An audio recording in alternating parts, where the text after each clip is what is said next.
today's class we'll see the next part of traffic engineering. In that, we'll first see speed studies.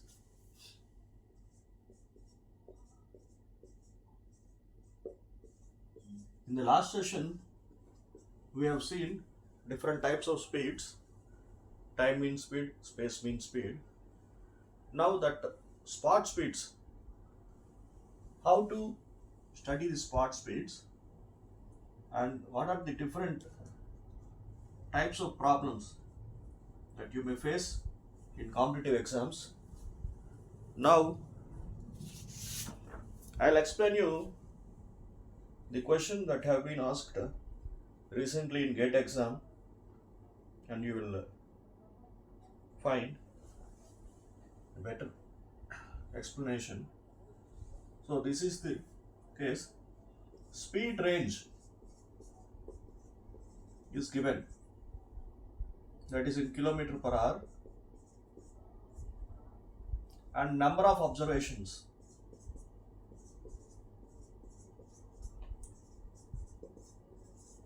is also given. 0 to 10 you have 7, so 10 to 20, 20 to 30, like that. We have up to 100 kilometer per hour.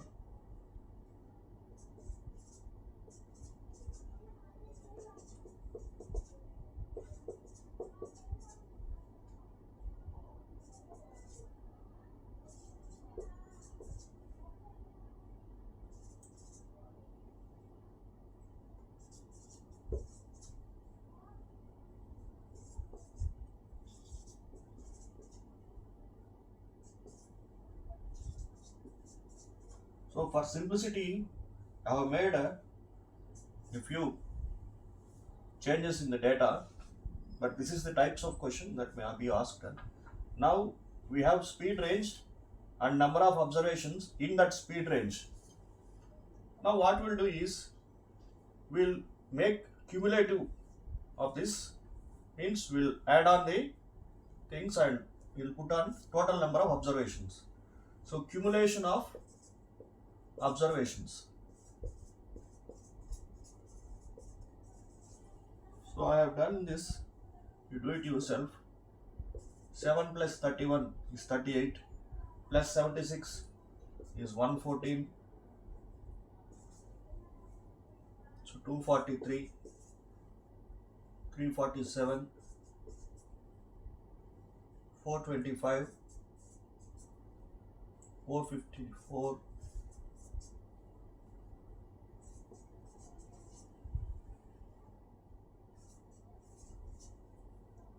and the total is 500. We have total of 500 observations. Now in speed studies, what we have to do is, we need a upper speed limit, means at roadsides you may be observing the speed limit something like this. You will be having something like this, and speed limit they'll say some 80 or 60, something like that, side of the road. So upper speed limit is 85 percentile. 85 percentile speed is the upper speed limit. What 85 percentile means? 85% or less of the vehicles are going with this, and the remaining 15% of the vehicles are going beyond this limit. And now if you see 425 by 500, 425 by 500, you will get 0.85, which means 85%. So what is the speed limit here? 50 to 60. So we will take in between. So 55 kilometer per hour, 55 kilometer per hour is the speed limit in that particular road. Wherever you have done the study, that is the speed limit. And now for geometric design purpose, for purpose of geometric design, this 85 now becomes 98 percentile. So 490 by 500 is 98 percentile. So now for geometric design purpose, this is the speed. What is that? 80 to 90, that is 85 km per hour. You design the road for this purpose, but the speed limit is 85 percentile, that is 55 km per hour. And now in the presentation of the data, what you do is,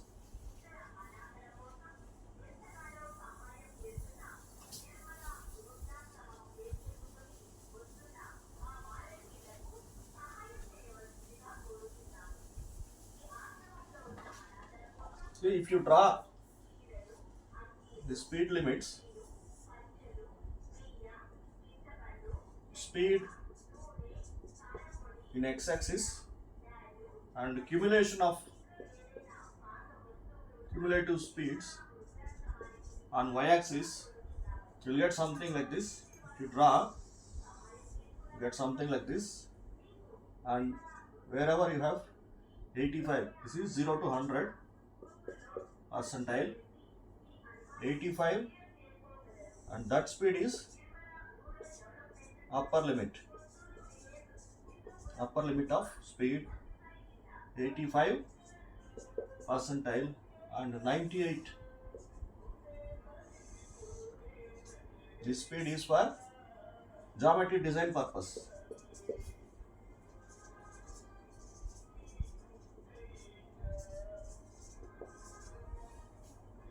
And further, the presentation of data will be like this.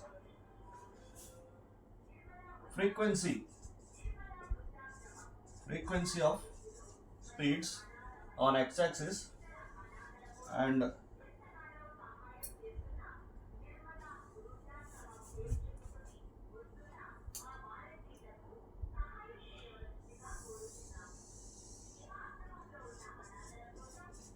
speed on x-axis and frequency on y-axis.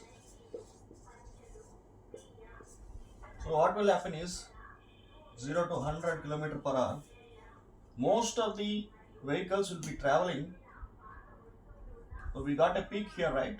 Means most of the vehicles are traveling at this speed. This is called modal speed, and this modal speed is used while doing capacity determination of the road, and that modal speed also will be useful in the further classes. So remember these things. Now we will go to the next topic, that is, now we are dealing with the speed. Now we will see what is running speed, what is journey speed. We have running time, journey time, right? What is running time and what is journey time? Running time and running speed. We have journey time and journey speed. So you are making a trip, and at some point you may get rest for 5 minutes or 10 minutes. That is called delay. Means suppose I am traveling from here to Chennai, which may take some 3 hours,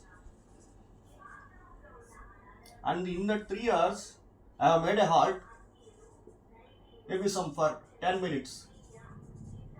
So actual journey time is 3 hours, but running time is 3 hours minus 10 minutes, that is 2 hours 50 minutes. And we will calculate the distance by running time, we will get running speed, and the same distance by journey time we will get journey speed. And now To determine running speed, running time, journey time on urban roads, we have an experiment which is called floating car method, which is of very much useful to determine this. Now we will see what is floating car method or moving observer method. Floating car method or moving observer method. I will explain you what is this. So we have a 2-lane road. Suppose we have a 2-lane road. So we are traveling in this direction. Suppose we are traveling in this direction in a vehicle, maybe take some car. So there are different cars traveling in this stream. Now we need floating. We are floating in some vehicle, say some X is our vehicle, and there are a lot of vehicles traveling with us. Now we have to observe 4 things. What is the length of stretch?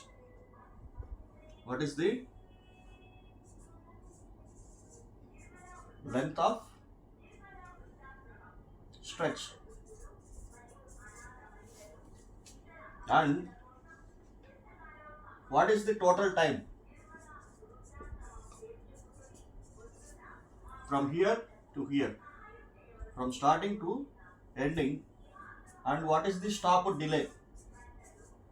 What is stop delay? There may be intersection in between, or traffic signal might be there, or there might be some traffic jam. Maybe some vehicle has suddenly entered and we must have been stopped there.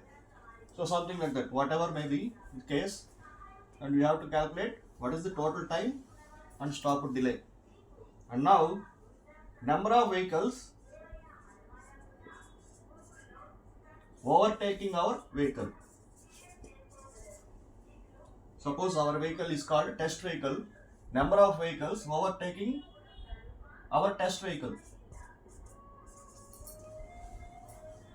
And then number of vehicles overtaken by our test vehicle.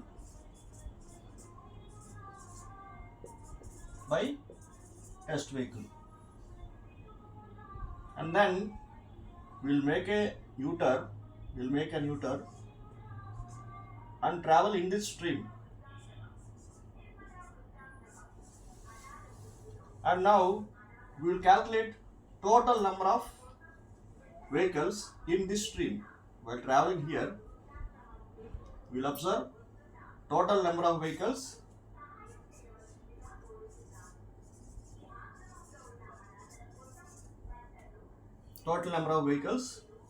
while traveling against the stream. Against, that is opposite to the stream.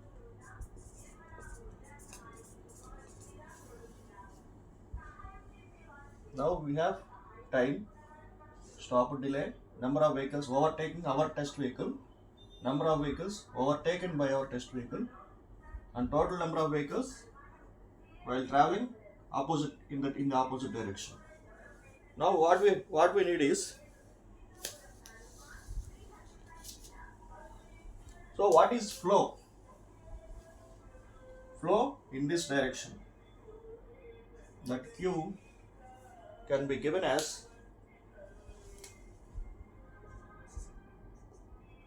NA plus NY divided by TA plus TW. Now I'll tell you what is this. TA is the time taken from here to here while traveling against the stream. So TA, time taken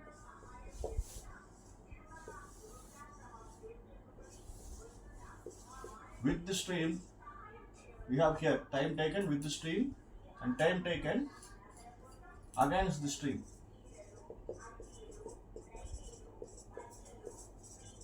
that is TA, and time taken with stream, that is TW. So against the stream and with the stream. Now NA is the total number of vehicles while traveling against the stream. Total number of vehicles while traveling against the stream, that is NA. And NY is the difference between these two. Number of vehicles overtaking the test vehicle minus number of vehicles overtaken by the test vehicle, that is NY is the difference of this minus this. So now we got flow Q, and now we need journey time, which is given by T bar, that is equal to TW minus NY by Q. So average journey time T bar is equal to TW. We know TW, time taken while traveling with the stream, minus NY we know the difference, and Q we have calculated. Now we know average journey time. If you need average running time, what you do is T bar minus stop delay. So we'll say simply delay is the average running time. If you need average journey speed, what you do is, if the length of stretch is L, so L by T bar is the average journey speed, L by T bar. Similarly, average running speed is L by T bar minus delay, that is average running speed. This is called floating car method or moving observer method, that we have done it so many times while doing our curriculum. Now if you want, okay, I'll tell you one example with simple data for easy calculation. You may calculate it and just read out the question. You do it yourself.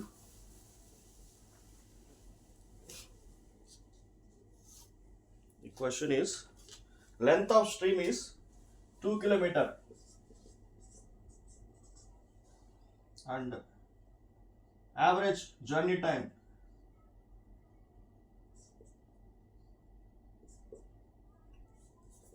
and write simply W. Average journey time with the stream is 3 minutes and delay is 30 seconds. Number of vehicles overtaking the test vehicle is 15, and overtaken means that the number of vehicles crossed the test vehicle, maybe some take 10, and number of vehicles while traveling against the stream is 60, take 60,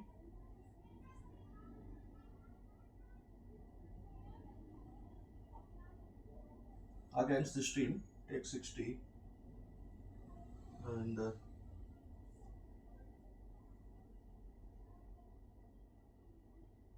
so that's it. Oh. Time against the stream is 3.5 minutes. The simple data is there. Now I'll calculate.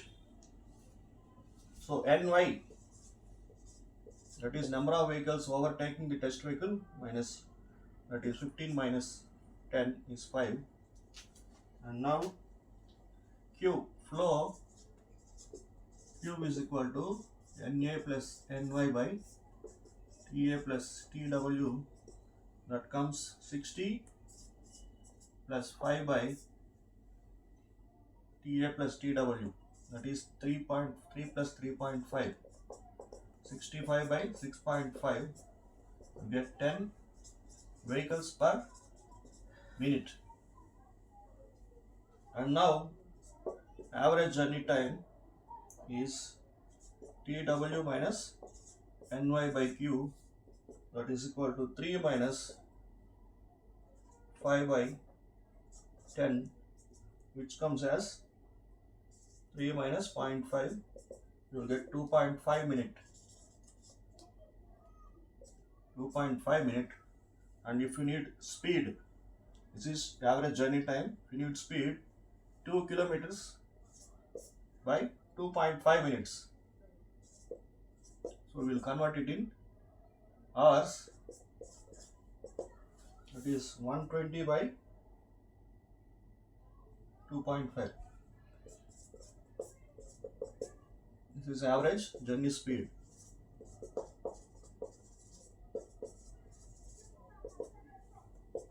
That is 48 kilometers per hour.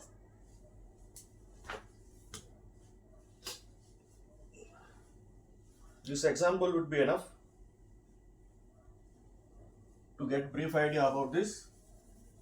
And if you check the textbook, you may find more solid examples and examples in the exercise section. So we will see the next topic, that is traffic conflicts.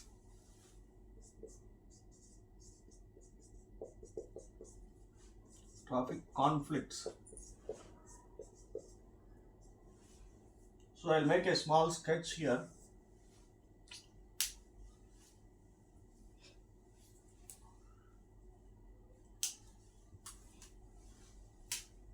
Suppose we have an intersection.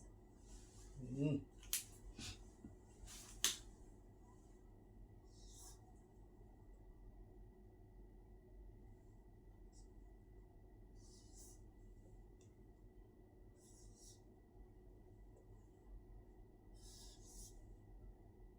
have an intersection. Say suppose some curb is here.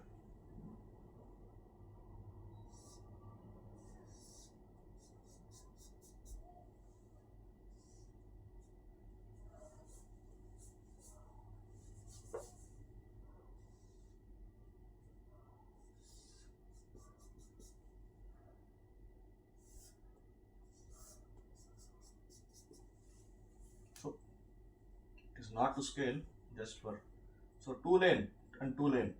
Suppose there is 2 lane and 2 lane everywhere.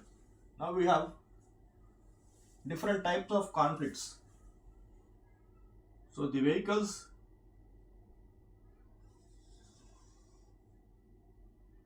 be maneuvering like this, or they may go straight, right? Similarly, these vehicles coming from here, they may go straight or they may take left.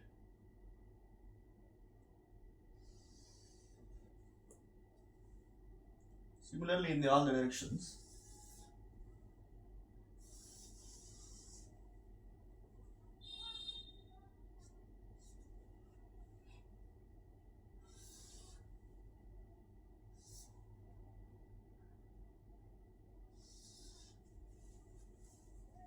See, there is conflict here. This is called diverging, this is called merging. So the vehicles may diverge or they may merge.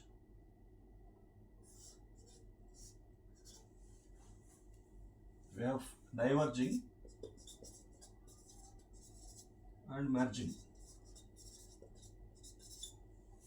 and we have crossing conflict here. Crossing, right? Crossing in right angles. And vehicles have moved towards left and straight, and there is a possibility that they may take right also, something like this.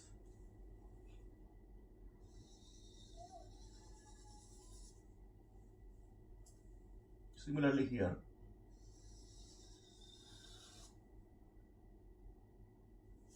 and here, right? We have 4 diverging, 4 merging, and 4 crossing in right angles.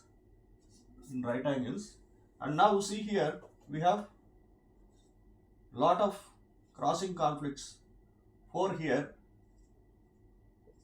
see, 2 everywhere, here 2, here 2 if you count, and we have further 12 crossing conflicts. So total we have 24 traffic conflicts that may happen. Suppose this is a road A and this is road B. So if both roads are 2 lane, means there is a left lane and right lane. If both roads are 2 lane,